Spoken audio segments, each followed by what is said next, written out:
Hey, what's up YouTube? This is teamyugiohawesomenes with the deck profile of my StarSeraph Shaddoll deck that I used the top 64, the North American WCQ, basically nationals this weekend. But first off, I want to give a big thank you to Chris, Team Innovation Yu-Gi-Oh! It was really nice of him to allow me to put this up on his channel, so I really want to thank him for that. And at the end of the deck profile, I would appreciate it if you guys could go down to my channel below and give me a sub. That'd be cool if you could do that. So we'll get into the deck list. Then I also want to talk about my rounds and the matches I play. So I played 3 stick and 3 chair. A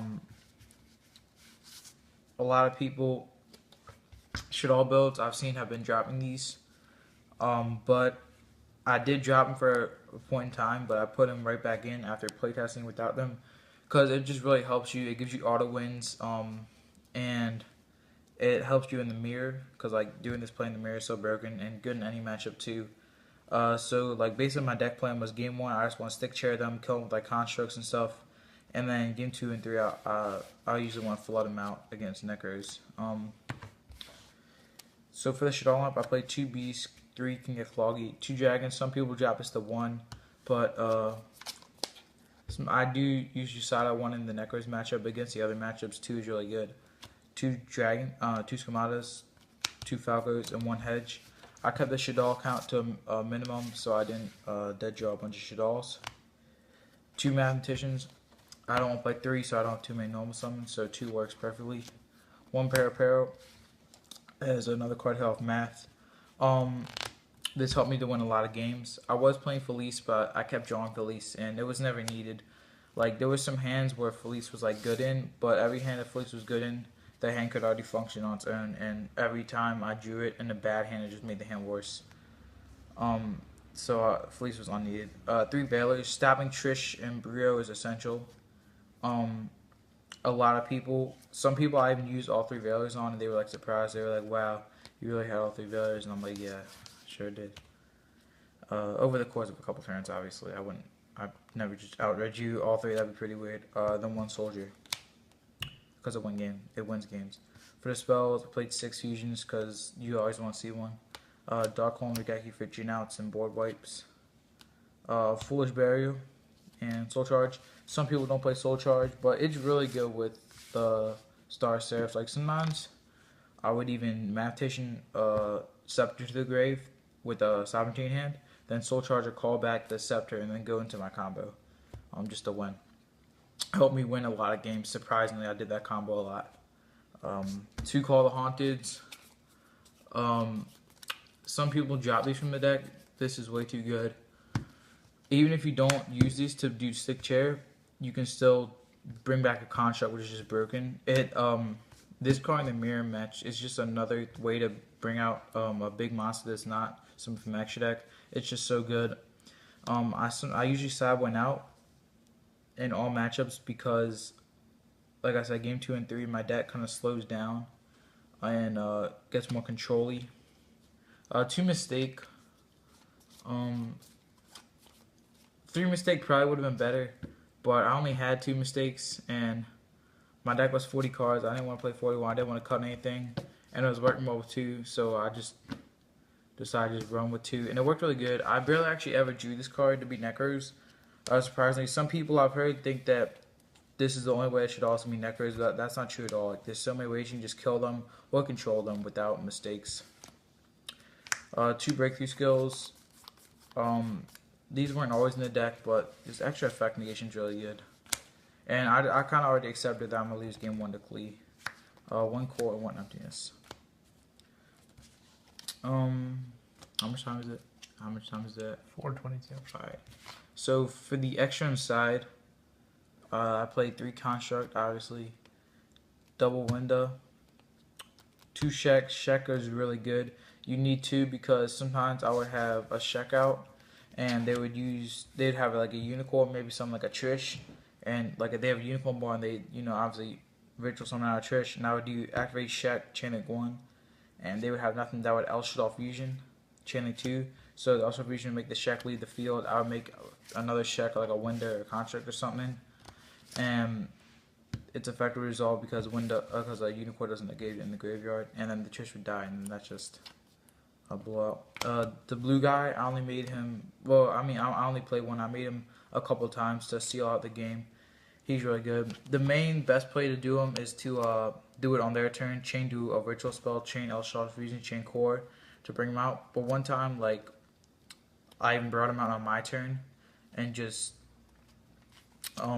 like see if he didn't have it out, and he didn't have it out to it, and just whatever, won the game. Leo, the only time I made the jump B egg, it got dark hold, so kind of sucked. Black Rose and Goyle Guardian. I make Goyle actually a lot of times. Goyle's broken. It's just such a big 28, so easy to bring out in this deck. Just a Falco and any level 4. For the StarSeraphs, that was my little engine I did. Ouroboros, Deltaris, and obviously the diamond off the Deltaris. And Castell, I never really made it, but it was still good to have. For the side deck, when I went second against Necros, I put in these 4 cards. Because they're obviously really good in the matchup. 3 MSTs. For sometimes I side in 1 against Necros, just in case they put in Decree. But they did put in Decree most Necros matches. But you can either power with Dragon, or I've won a couple it was like probably 1 or 2 matches. They had Decree, and like I still. Like, obviously, the Decree had shut down my mistake, but it didn't really matter because I can still do stuff like bring out the Water Fusion and just go for my combos while the Decrees face up. 1 Defusion for the mirror. I only wanted 1. I really never wanted to see 2, and it's really, like, it's not amazing in the mirror. Like, it's good enough just to play 1, but it's not like it just outright wins the mirror. I played these 4 cards when I went first against Necros. I usually sided in like 4 out of these 5, or sometimes I sided in all 5. I kind of put this in like the night before because I knew it would be really good against them. I never really drew it, or I drew it once against Virtual Beasts, but that didn't even help. But it's still a great card against Necros.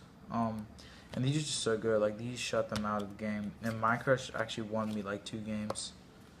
Well, 2 matches basically, yeah. And 2 fairy wins for the clean matchup. So that's the side deck. If you guys want to see why I side out, I can show you real quick because I know sometimes people ask what you side out. I usually side out one of those. If I go first, I side out that, and if I go second, I side out that. You see what I'm saying? Like, if I go if I'm going first, I keep this in. If I'm going second, I keep that in. These are just suggestions. Like, you guys can make your own side plans. And sometimes I side out 1 chair because you don't need 2 sticks and 2 chairs to combo. I side out foolish because it's not needed. And yeah, those are pretty much the cards I sided out. I never really wanted to side in more than like 4 to 5 cards in a matchup. I feel like if you overside your deck, it just messes up. That's definitely something I've learned over playing. So yeah, to talk about my rounds real quick. Round 1, I played Lights ones. I 2-0'd him. It was just like, I'm pretty sure both games I just stick chaired him. I knew game 1 I stick chaired him. I Call the Haunted. Well, I did the Call the Haunted play. So yeah, I just got to kill him. Round 2, I played Shaddoll mirror match. I 2-0'd it. I had a lot, like a while ago, like probably a month ago, I knew how to play Shaddoll mirror match, but I wasn't like too good at it. But like after just losing to it a couple times, I learned how to play it better. So now I feel like I have a pretty good understanding of the mirror. So I 2-0'd him. Round 3, I played a really cool dude. His name was Alex. I played him. I ended up talking to him after day 2. He's a really cool dude.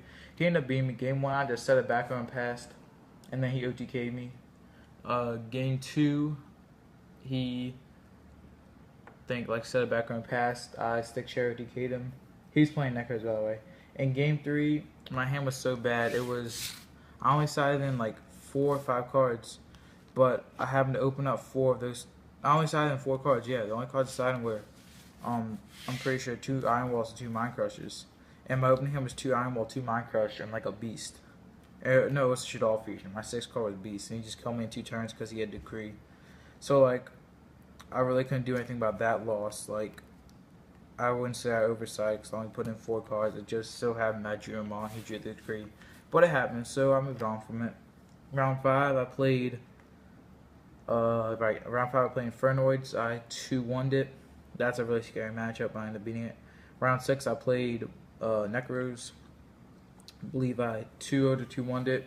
It was a cool dude, good match. Round 7, I played my friend. Unfortunately, I had to play my friend. I ended up 2-1'ing him.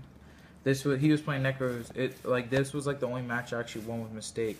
Like game 1, he just beat me because my hand wasn't that good and his hand was just average, but beat me. And then game 2 and 3, I just mistaked him and controlled him. Round 8, I played Taylor Wallace. He's on like a YouTube channel, House of Champions. He's a pretty cool dude. I beat him 2-1. Pretty much shut him down with the water guy.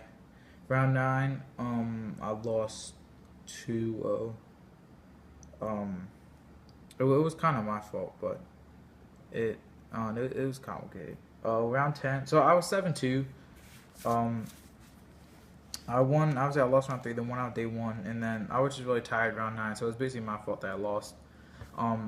So I ended up 7-2. So I'm like, all right, this is cool. There's 3 rounds tomorrow. I could probably win out. Round 10, I played this dude Pingy Zong. I saw him. He topped one of the ARGs recently, so I knew he was playing Shaddolls. Well, I had because he topped with the Shaddoll deck, but I knew I was like he's probably playing the same deck, and I knew he wasn't playing Stick and Chair because I saw his list in the ARG. I ended up 2-0ing him. His hands were meaty. They were decent basically. He didn't draw any Shaddolls the whole time. I mean, he didn't draw any Mathematicians the whole time, but yeah, I just 2-0'd him. Round 11, I played a Necros dude. I 2-0'd the Necros dude. Round 11, I just basically I just beat him just by making huge plays with like constructs and stuff, and never allowing him to trish me. Round 12, so I was X2 at this point, so I was basically on the bubble. I actually played the dude that ended up winning the tournament, Noah Green. He was a really cool opponent. He was playing BA. I ended up getting 2-0 wrecked just due to me drawing bad and him having a dark hole for my Leo. So I was X3 at that point, and I didn't think I was gonna top, but it was ended up being like 18x3, something like that at the top, and I got 59th place. So I was so happy when I got 59th place. I believe it's because 2 of my losses, the dude I lost to round 9 and obviously the dude I lost to round 12, they topped, and the dude I lost to round 3, he didn't top, but he got pretty far. So I had good tiebreakers. So in top 64, I ended up playing as Ritual Beast. I didn't know too much how the deck worked, but I knew basically how it functioned. But his hands were just way better than mine both games. He was a really good player. His name was Miguel Soto. He ended up top 4 in the event. His hand, yeah, it was basically that. Like, he just drew better than me, which I can't complain about it. It happens. So I was happy with getting the top anyways. So yeah, thanks for watching. Like I said, if you can subscribe to my channel, that'd be cool. And once again, thanks to Chris from Team Innovation Yu-Gi-Oh for letting me post this. If anybody has any questions about the deck or any of my rounds or any comments or anything, you can just leave them in the comments below or send me a message or something. Alright, thanks YouTube.